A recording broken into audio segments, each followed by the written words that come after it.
Some commercially important alcohols. Methanol and ethanol are among the two commercially important alcohols. आता सर्वात economically महत्त्वाचे दोन alcohol आहेत, methanol आणि इथेनॉल.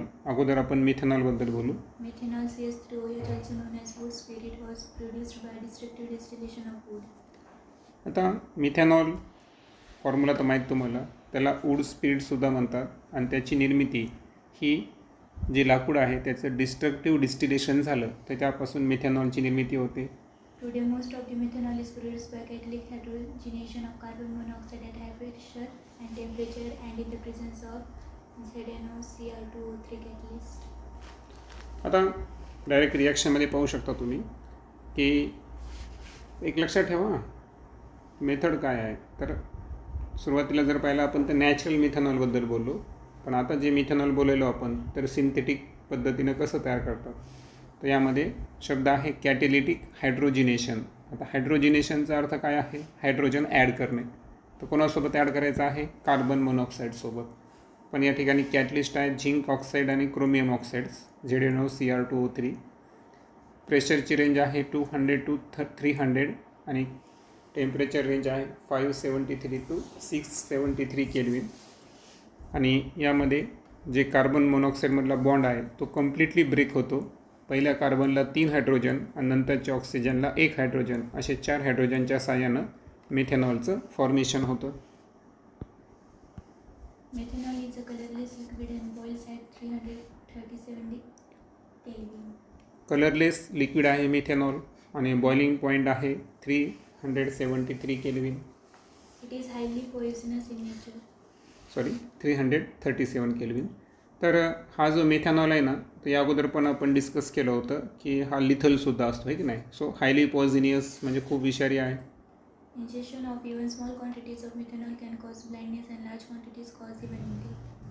तर स्मॉल क्वांटिटीजमध्ये मिथेनॉल बॉडीमध्ये जर कन्झ्युम झाला तर अशा वेळेस आंधळेपणा येऊ शकतो, ब्लाइंडनेस, आणि जास्त प्रमाणात झाला असेल तर डेथसुद्धा येऊ शकते. Methanol is used as solvent in paints, varnishes and chiefly for making formaldehyde. आता मिथेनॉल हा पेंटमधला एक सॉल्वंट आहे, बरोबर. पेंट तयार करताना आपल्याला माहिती आहे सोल्युशनमध्ये ज्याचं प्रमाण जास्त असतं त्याला आपण सॉल्वंट म्हणतो. तो सॉल्वंट म्हणून मिथेनॉलचा यूज होतो.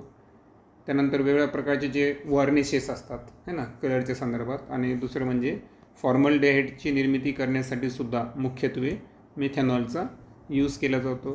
त्यानंतर आहे ethanol.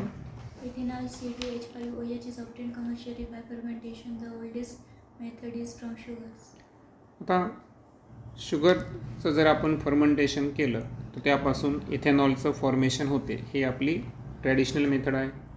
The sugar is molasses sugarcane of fruits such as grapes is converted to glucose and fructose, both of which have the formula C6H12O6 in the presence of an enzyme invertase.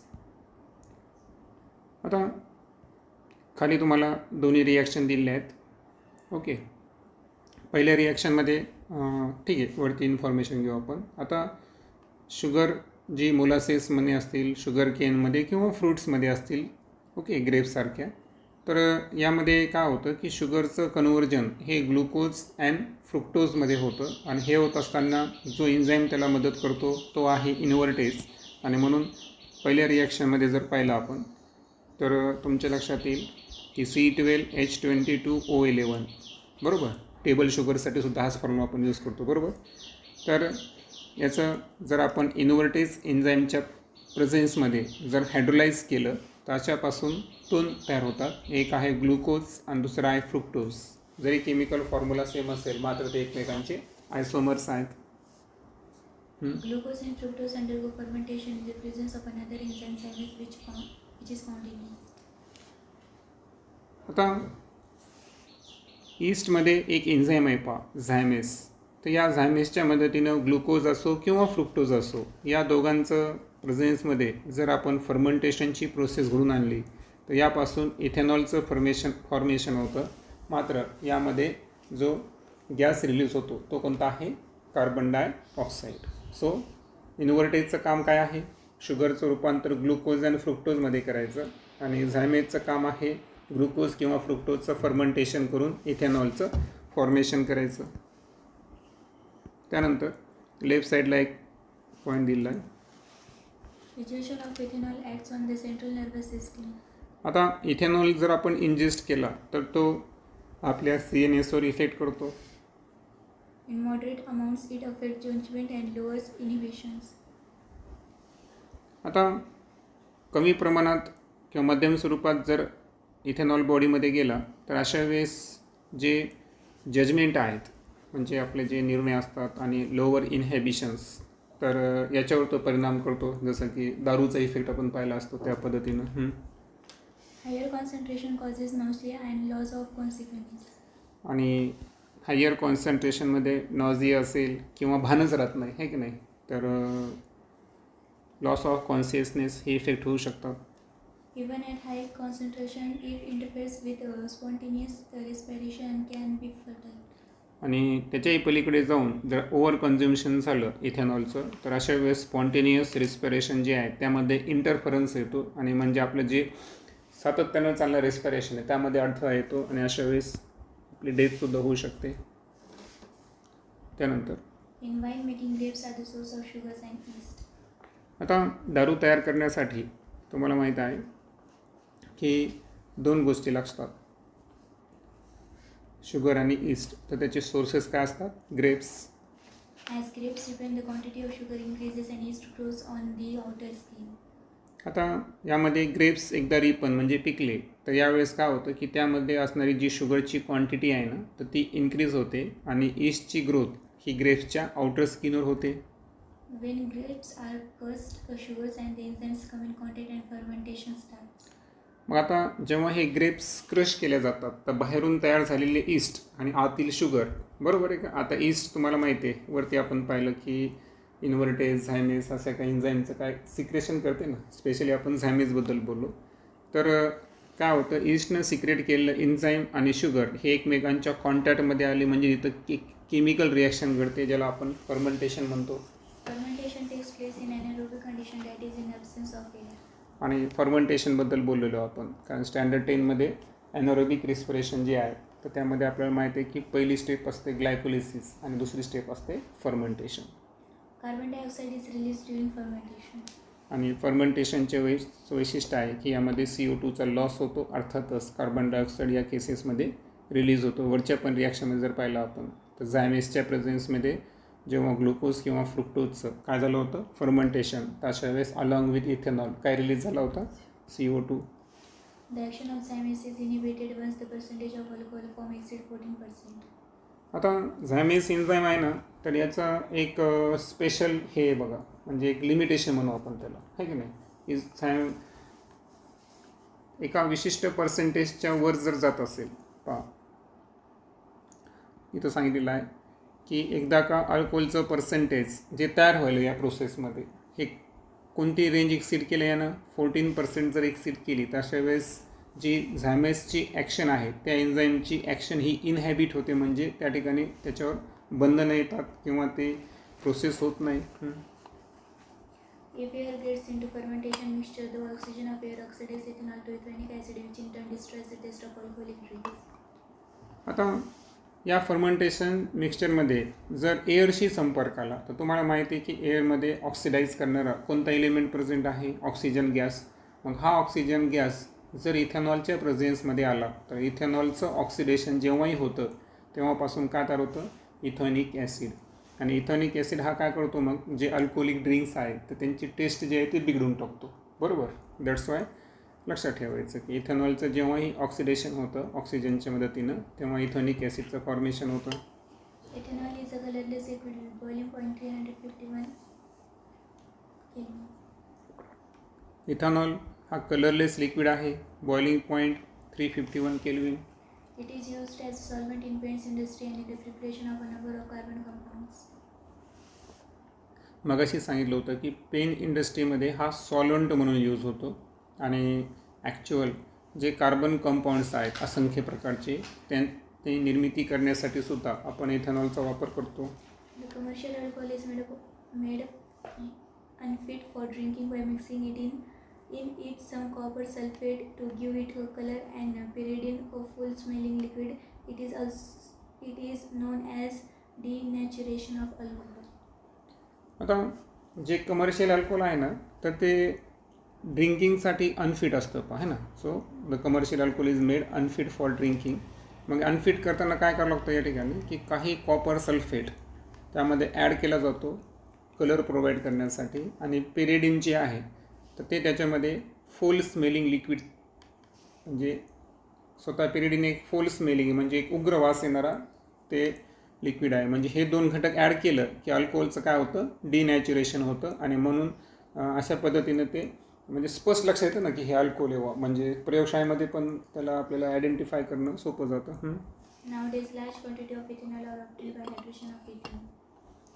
आणि आज जर पाहिलं आपण तर इथेनॉलचं large क्वांटिटीमध्ये जर आपल्याला obtain करायचं असेल तर जे इथिन आहे या इथिनचं काय करायचं आपल्याला, हायड्रेशन करायचं आहे. बरोबर, इथिनचं हायड्रेशन जर केलं आपण तर अशा वेळेस लार्ज क्वांटिटीमध्ये इथेनॉलचं फॉर्मेशन होऊ शकतं. आणि जसं की रिॲक्शन तर आपल्याला आपण गेस पण करू शकतो की इथिन जे आहे, बरोबर. सो इथिनचा फॉर्म्युला आहे CH2 डबल बॉन्ड CH2. आणि आपल्याला काय करायचं आहे, हायड्रेशन करायचं आहे. सो एक याला देऊन टाका आणि एक याला देऊन टाका, करेक्ट. आणि डबल बॉन्डचं रूपांतर single बॉन्डमध्ये. So CH3 CH2 OH. तर अशा पद्धतीने आपण काय केलं, जे इथिन आहे तर या इथिनचं रूपांतर हायड्रेशनच्या मदतीनं कशामध्ये केलं, इथेनॉलमध्ये केलं. त्यानंतर आहे प्रिपरेशन ऑफ इथर्स. आता आपण इथर्सबद्दल बोलू थोडंसं. Alcohol undergo dehydration in the presence of protic acids H2SO4 H3PO. आता अल्कोहोलचं आपल्याला अल्कोहोलच्या डिहायड्रेशननं आपल्याला इथरचं फॉर्मेशन करायचं आहे. आता यासाठी अल्कोहोल जे आहेत ना तर त्यांचं डिहायड्रेशन होणे आवश्यक आहे. अर्थातच यामधून वॉटर रिमूव्ह होणे आवश्यक आहे. आता आपण वॉटर ॲड केला होता आहे की नाही, तर आता त्याच्या उलट असणार ना या ठिकाणी. ओके. आणि हे करत असताना कोणते ॲसिड वापरायचे, प्रोटिक ॲसिड. प्रोटिक ॲसिड कशाला म्हणतो आपण, ज्याच्यामध्ये H+ आयनचा कंटेंट जास्त असतो. तर H2SO4 H3PO4. Okay. The formation of the reaction product alkene or ether depends on the reaction conditions. हां, आता आपण इथे एक जी रिॲक्शन पाहिली होती, आता या रिॲक्शनमध्ये आता आपण पाहिलं की इथिनपासून इथेनॉल चाललं. आता याची रिव्हर्सिबल रिॲक्शनमध्ये इथेनॉलपासून इथिन होईल, पण तो एकच वे आहे का, नाही. कॅटलिस्ट बदलला की प्रोडक्ट बदलतो. आणि दॅट्स वाय तुमच्या इथे लक्षात आलं असेल की या ठिकाणी पाहू शकतो आपण की हे जे इथेनॉल आहे याची रिॲक्शन आपण H2SO4 सोबतच करायलो, पण टेम्परेचरची रेंज किती घेतली आपण, 443 केल्विन. तरच या ठिकाणी इथिनचं फॉर्मेशन होतं, बरोबर. इथिनचं फॉर्मेशन होतं आणि या ठिकाणी डिहायड्रेशन म्हणजे H2O काय होतो, निघून जातो. परंतु त्याच H2SO4 सोबत H2SO4च्या कॅटलिस्ट पोझिशनमध्ये आपण इथेनॉलला फक्त टेम्परेचर त्यापेक्षा कमी दिलं, बरोबर. 30 डिग्रीनं कमी दिलं म्हणजे ऑलमोस्ट 413 केल्विन दिलं. तर अशा वेळेस काय होतं की हा जो कंटेंट आहे तर यामध्ये आपल्याला 2 वेळेस घ्यावा लागतो. पहा, जसं की आपण इथेनॉल आहे तर C2H5OH आणि पुन्हा घेतो मी OH C2H5. तर यामध्ये काय होतं की एका याचा H आणि दुसऱ्याचा OH आपल्याला रिमूव्ह करायचा आहे, करेक्ट. आणि मग C2H5O C2H5 म्हणजे इथं काय तयार झाला या ठिकाणी, डायइथिल इथर, बरोबर. ज्याला आपण इथॉक्झी इथेनसुद्धा म्हणतो. तर या ठिकाणी जे फॉर्मेशन झालं ते कोणाचं झालेलं आहे, इथॉक्झी इथेन, ज्याला आपण डायइथिल इथरसुद्धा म्हणतो. आता याचं मेकॅनिझम जे आहे ते आपण नेक्स्ट लेक्चरमध्ये बघणार आहे. पण फायनली फक्त आपण काय करू, लेफ्ट साईडला एक इन्फॉर्मेशन दिली आहे ती रीड करून घेऊ. Diethyl ether has been used widely as an inhalation anesthetic, but due to its slow effect and an unpleasant recovery period, it has been replaced as an anesthetic by other compounds. आता डायइथिल इथर जे आहे ना तर याचा जास्त करून वापर कायसाठी होता माहिती आहे का, इन्हेलेशन ॲनेस्थेटिक म्हणून. तर भूल देण्यासाठी त्याचा यूज केला जायचा. पण काय व्हायला माहिती आहे का की त्याची जी रिकव्हरी पिरियड आहे तो अनप्लेझंट आहे. म्हणजे त्या भुलीमधून पेशंट कधी बाहेर येईल याचं म्हणजे शाश्वती नसते. अँड दॅट्स वाय आज मॉडर्न ॲनेस्थेटिक काही असे आहेत की त्यांनी काय केलं, डायइथिल इथरचा यूज हा रिप्लेस केलेला आहे. ओके, सो लेक्चर आपण कंटिन्यू करू नेक्स्ट कंटेंटमध्ये. Next, The formation of ether is a nucleophilic bimolecular reaction SN2 involving the attack of alcohol molecule on a protonated alcohol as indicated below. आता इथरचं जे formation झालेलं आहे वरच्या रिॲक्शनमध्ये 413 केल्विनला. ओके, बरोबर ना. दोन केसेस पाहिल्या आपण. 443ला त्यानं काय केलं, इथिन तयार केलं, आणि 413ला काय तयार केलं, इथर तयार केलं. तर इथरचं तयार होणं ही कोणती रिॲक्शन आहे, SN2 म्हणजेच न्यूक्लिओफिलिक बायोमॉलिक्युलर रिॲक्शन. आणि यामध्ये जो अल्कोहोल अटॅक करायला, तर हा कशावर अटॅक करायला, protonated alcohol. Okay, so involving the attack of alcohol molecule on a protonated alcohol as indicated below. मग हे कसं या ठिकाणी अटॅक करतो ते आता आपण समजून घेऊ. आता रिॲक्शनच्या सुरुवातीला जर पाहिलं आपण तर इथे काय प्रेझेंट आहे, इथेनॉल प्रेझेंट आहे. आता हा जो H+ आहे हा सर्वात अगोदर कुठं अटॅक करायला, OHवर अटॅक करायला, बरोबर. आणि इथं CH3 CH2. तर या मेकॅनिझममध्ये OHला एक H अटॅक झाला आणि हे होत असताना जे पॉझिटिव्ह चार्ज आहे त्याची शिफ्टिंग कुठं झाली, ऑक्सिजनकडे. करेक्ट. आता सेकंड केसमध्ये काय होतं की जे अल्कोहोल आहे आणि आत्ता जो आहे ना एक इथिल अल्कोहोल घेतला आणि आत्ता जो प्रोटोनेटेड इथिल अल्कोहोल आहे, तर या दोघांचं कॉम्बिनेशन होतं. मग हे कॉम्बिनेशन होत असताना या ठिकाणी आपल्याला लक्षात ठेवायचं आहे की हा जो H2O आहे तर हा या ठिकाणी रिमूव्ह होतो आणि याचा जो पॉझिटिव्ह चार्ज आहे तो पॉझिटिव्ह चार्ज या ऑक्सिजनवर या ठिकाणी काय होणार, शिफ्टिंग होणार. आणि सो जर आपण पाहिलं तर दोन इथिलच्या मध्ये कोणता ग्रुप आला, OH आला. आणि वरती सांगितल्याप्रमाणे इथॉक्झी इथेन तयार होत असताना ती डिहायड्रेशन रिॲक्शन म्हणजे याच्यात काय बाहेर पडणार, या ठिकाणी H2O बाहेर पडणार. फायनली तो H2O या ठिकाणी बाहेर पडला. परंतु इथं काय होतं की जे प्रोटॉन या ठिकाणी अगोदर ॲड झाला होता त्याला आता काय करायचं आहे, इलिमिनेट करायचं आहे. मग हे इलिमिनेट होत असताना ऑक्सिजन जो आहे तो न्यूट्रल होऊन इथर म्हणून बाहेर पडतो आणि हा H आणि हा प्लस, तर प्रोटॉन पुन्हा एकदा काय व्हायला या ठिकाणी रिमूव्ह व्हायला. सो ओव्हरऑल काय होतं की बॅलेन्स रिॲक्शनमध्ये इथं तुम्ही पुढे बघणार आहे बघा, जेव्हा रिॲक्शन 2-3 स्टेपमध्ये होतात ना तर अपोजिट साईडला असल्यावर त्यांना काय करायचं, कॅन्सल करायचं आणि सेम साईडला असताना ॲड करायचं असतं.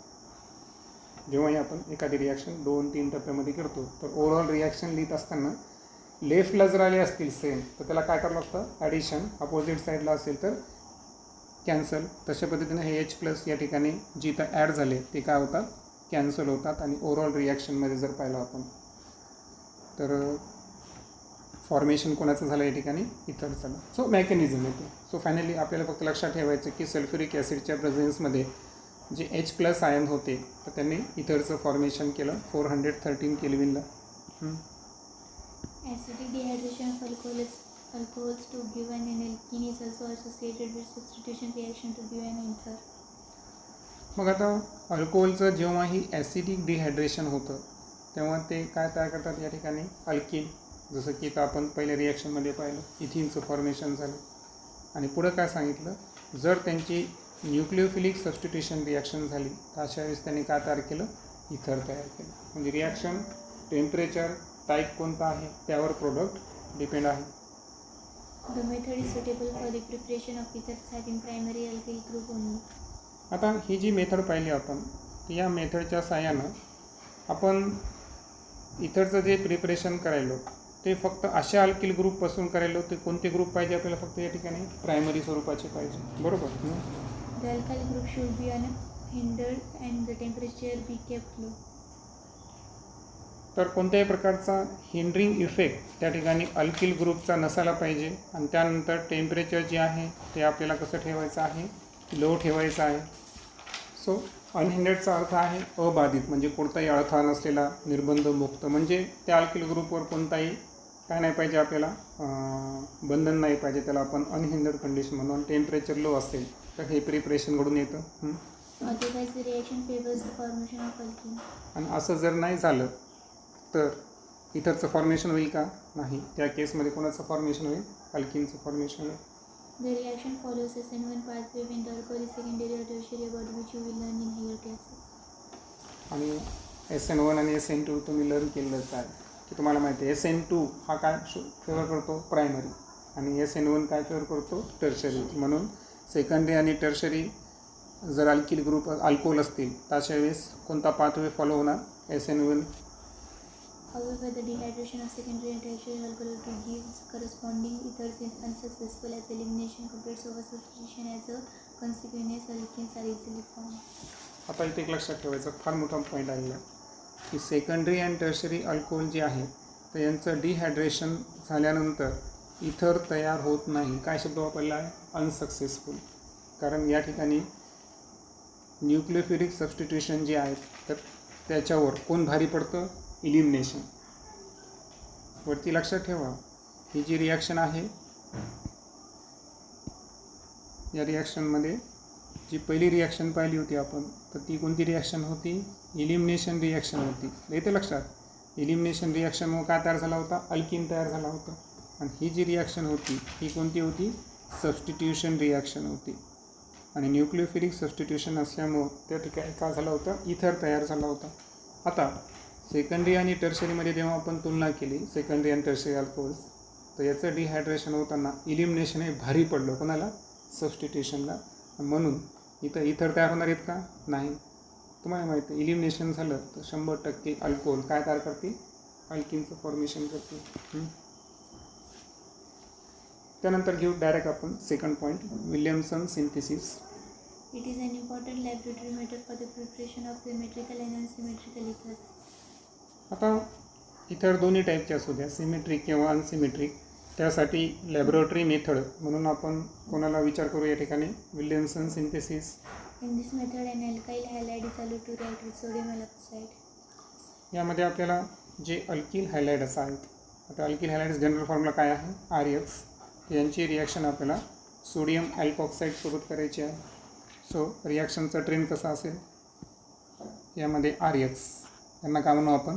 अल्किल हॅलाइड्स. Rला O- Na+ म्हणजे सोडियम अल्कॉक्साईड. यामध्ये X आणि Na हे दोन्ही NaX म्हणून बाहेर पडतात. आणि त्यानंतर हा जो RO ग्रुप आहे त्याला डायरेक्ट हा दुसरा अल्किल ग्रुप या ठिकाणी अटॅच होतो आणि म्हणजे ROR हा कोणाचा जनरल फॉर्म्युला आहे? इथर. सो इथरचं फॉर्मेशन होतं. आणि सोडियम हॅलाइड्स हे काय असतात? बाय प्रोडक्ट असतात. लेफ्ट साईडला इन्फॉर्मेशन दिली. Alexander William Williamson, 1824 to 1904, was born in London of Scottish parents. In 1849, he became professor of chemistry at University College London. आता अलेक्झांडर विल्यमसन त्यांची रिॲक्शन आता पाहिली आपण. Williamson synthesis. तर हे स्कॉटिश पॅरेंट होते त्यांचे आणि त्यांचा जन्म इंग्लंडची राजधानी लंडन या ठिकाणी झालेला आहे 1849. आणि ते युनिव्हर्सिटी कॉलेज जे लंडनचं आहे त्या ठिकाणी केमिस्ट्रीचे काय होते? प्रोफेसर होते. Ethers containing substituted alkyl group secondary or tertiary may also be prepared by this method. आता ज्या इथर्समध्ये सबस्टिट्यूटेड अल्किल ग्रुप हा सेकंडरी किंवा टर्शरी तर त्याचंसुद्धा प्रिपरेशन आपल्याला विल्यमसन सिंथेसिसनं करता येतं. Okay. The reaction involves SN2 attack of an alkoxide ion or primary alkyl halide. मग हे करत असताना आपल्याला काय करायचं आहे की जो अल्कॉक्साईड ग्रुप आहे तर याचं कोणता अटॅक करायचा आपल्याला? SN2 अटॅक करायचा आहे. कोणावर? प्रायमरी अल्किल हॅलाइड्स म्हणजे जे RX होता आपला प्रायमरी अल्किल हॅलाइड्स तर त्याच्यावर ॲलॉक्साईड जो आहे तर या ॲलॉक्साईड आयनचा आपल्याला अटॅक करायचा आहे. हा मेकॅनिझम कोणता असणार या ठिकाणी? SN2. त्या पद्धतीनं आपण इथरचं फॉर्मेशन करू शकतो. जसं की या रिॲक्शनमध्ये जर पाहिलं आपण तर पहा टर्शरी ॲलॉक्साईड आहे आपल्याकडे आहे ना टर्शरी. सो टर्शरी सोडियम ॲलॉक्साईड आपल्याकडे होता प्रायमरी अल्किल हॅलाइड घेतला आपण CH3Br. मग आता जो रिॲक्शनचा ट्रेंड सांगितला होता आपल्याला तर तोच आहे सेम पद्धतीनं. इथं Na ची रिॲक्शन कोणासोबत होईल, ब्रोमिनसोबत. सोडियम ब्रोमाइड बाहेर पडेल आणि याच्यातला जो प्रायमरी अल्किल ग्रुप आहे तो डायरेक्ट ऑक्सिजनला अटॅच होऊन या ठिकाणी का तयार करतो, इथरचं फॉर्मेशन करतो. Better results are obtained if the alkyl halide is primary. आता बेस्ट रिझल्ट घ्यायचे असेल तर अल्किल हॅलाइड्स हे काय पाहिजे या ठिकाणी, प्रायमरी. कारण वरती कोणतं मेकॅनिझम पाहिलं आपण इथं SN2. मग SN2 अटॅक करायचा असेल तर कशाला फेवर करतो तो, primary. In case of secondary and tertiary alkyl halides, elimination completes over substitution. पुन्हा तीच की सेकंडरी अँड टर्शरी अल्किल हॅलाइड्समध्ये काय होतं की सबस्टिट्यूशन घडून येतं का, नाही. SN2 घडत नाही, त्याच्याऐवजी काय घडतं, इलिमिनेशन घडतं. If a tertiary alkyl halide is used, an alkene is the only reaction product and no ether is formed. आणि म्हणून फक्त जर आपण टर्शरी अल्किल हॅलाइड्स घेतला, जसं की खालच्या एक्झाम्पलमध्ये जर पाहिलं आपण तर तुमच्या लक्षात येईल की टर्शरी ब्युटिल ब्रोमाइड घेतला आपण, बरोबर. आणि याची रिॲक्शन आपण CH3ONA यासोबत केली. तर आता या रिॲक्शनमध्ये काय झालं की तुम्ही इथे पाहू शकता की हा CH3 जो आहे तो इथं अटॅच झालेला आहे, परंतु अटॅच होत असताना त्याने ऑक्सिजनला सोबत आणलं की अल्कोऑक्साईडच्या, नाही. तर ॲक्च्युअल इथं काय झालं या ठिकाणी की ब्रोमिन नुसतं या ठिकाणी गेलं नाही, तर हा जो CH3 आहे यानं Hचा लॉस केला. जसं CH3चा आपण CH2 आणि H असं कॉम्बिनेशन केलं, H आणि Br, HBr म्हणून या ठिकाणी काय झालं, इलिमिनेशन झालं. म्हणजे या ठिकाणी एका हायड्रोजनचा आणि एका ब्रोमिनचा लॉस झाला. मग इथं सिंगलच्या ऐवजी काय झाला, डबल बॉन्ड झाला. परंतु HBr म्हणून बाहेर पडत नाही, तर ॲक्च्युअल सोडियम आणि ब्रोमिन हे सोडियम ब्रोमाइड म्हणून बाहेर पडतात. आणि राहिलेला जो कंटेंट आहे CH3O हा H सोबत काय तयार करतो, या ठिकाणी इथेनॉल तयार करतो. सो मेकॅनिझम लक्षात आलं, कसं सांगितलं मेकॅनिझम. सॉरी सांगण्यात चुकलं थोडंसं, पुन्हा एकदा सांगतो. ठीक आहे, ओके. वरती ॲडजस्ट करू थोडंसं, पेज डाऊन करतो. आता यामध्ये काय झालेलं आहे की आपल्याकडे आहे CH3C, CH3, CH3Br. ओके, हेच आहे ना आपल्याकडे.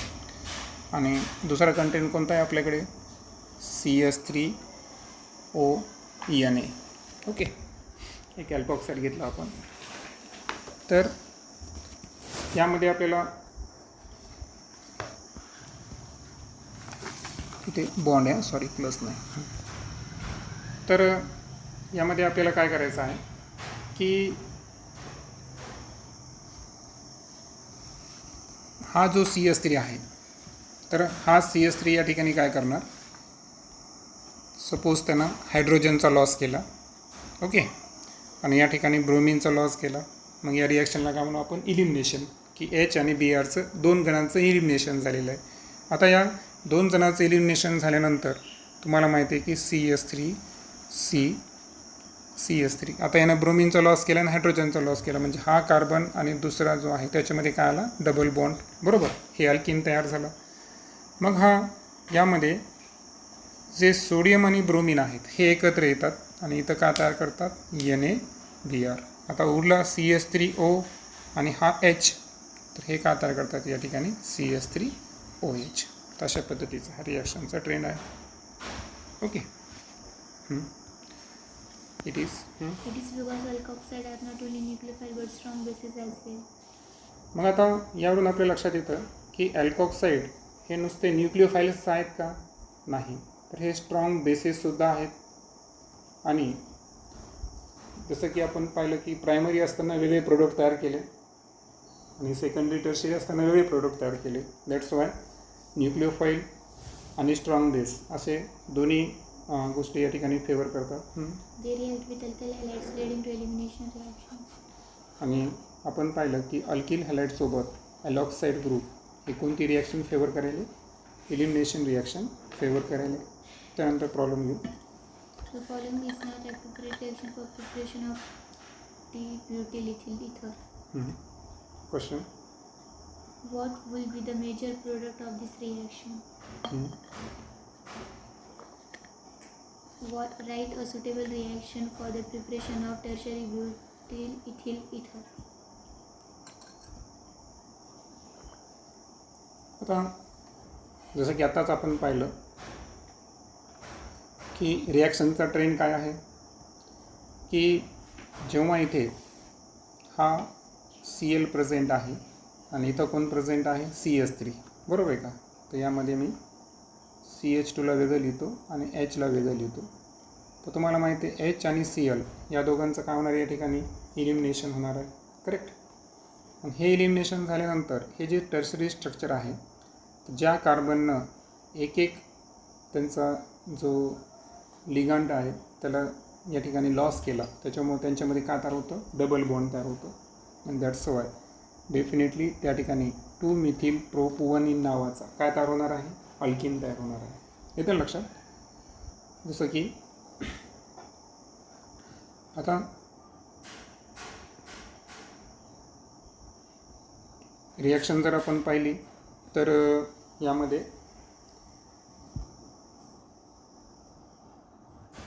यामध्ये आपल्याला जो अल्किल हॅलाइड दिला आहे तो टर्शरी दिला आहे.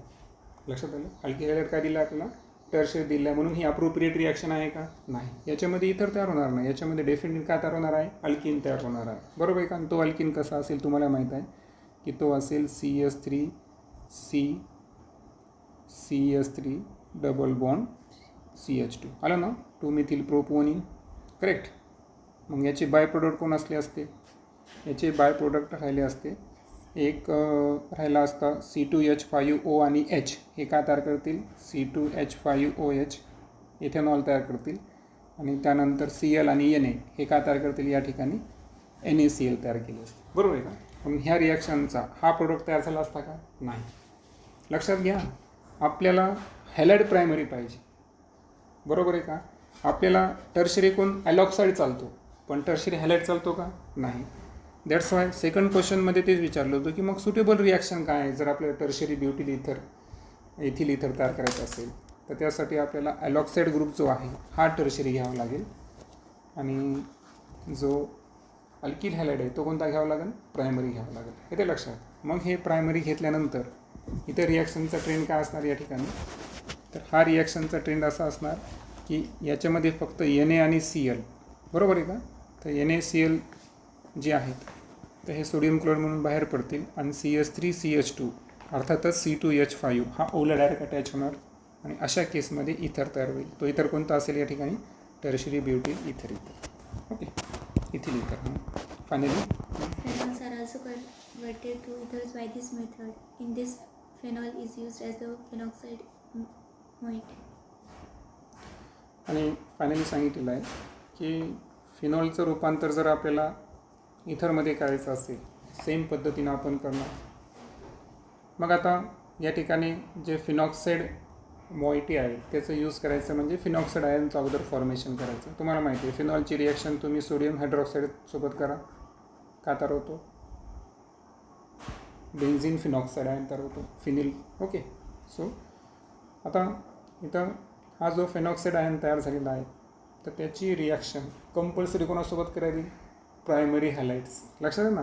तुम्हाला एक लक्षात घ्या, इथर तयार करायचं असेल तर सर्वात महत्त्वाची कंडिशन आपण लर्न केली आज की आपला फिनॉक्साईड कोणताही असू द्या परंतु हॅलाइड काय पाहिजे आपल्याला, प्रायमरीज पाहिजे. मग प्रायमरी हॅलाइड जर असेल तर डेफिनेटली हे N आणि हे X सोडियम हॅलाइड म्हणून बाहेर पडतील आणि बेन्झिनची रिंगला O त्याला R, म्हणजे इथं कोणाचं फॉर्मेशन झालं, अल्किल नाही, याला अल्किल फिनिल इथर याचं फॉर्मेशन झालं. ओके. नेक्स्ट लेक्चरमध्ये आपण फिजिकल प्रॉपर्टीजबद्दल बोलू.